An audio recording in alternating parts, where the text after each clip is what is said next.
Hi, Ken Krotz with John R. Scott Real Estate. I just want to talk to you for just a brief minute about the bank moratoriums on foreclosures. Some of them have been lifted, some of them have not. But I want you to understand, or give you a better understanding of what the fundamental underlying reason is for their concern about whether or not they should be foreclosing on a particular property or not. And it all has to do with something called the chain of title. The chain of title is the record history of transfers of the property from one sale transfer to another of a particular property. The title is the ownership record of the property. So if you think of it as a chain like this, Mark sells to Alan, Alan sells to Nancy, Nancy sells to Alice. Well, the chain of title is this. Each time the property transfers from one owner to another, there's got to be some verification and validation that that person has the right to sell a property. I mean, what if one person didn't actually have the right to sell a property and they sell it to another person who sells it to yet another, and the person who actually had that right comes to find out that the property's been sold?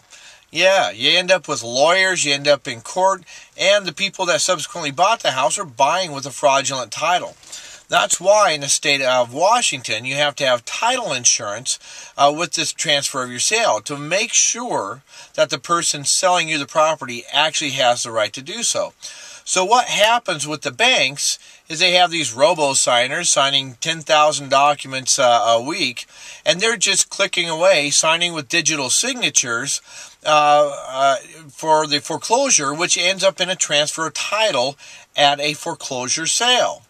Well, the law states that that document needs to be notarized, i.e., somebody needs to be there to verify that the person signing that document for the foreclosure, which ends up in a transfer of title back to the bank, is qualified and authorized to do so. If they don't, then there's no way to validate the chain of title, and we can't know for sure if the bank actually has the right to sell a property.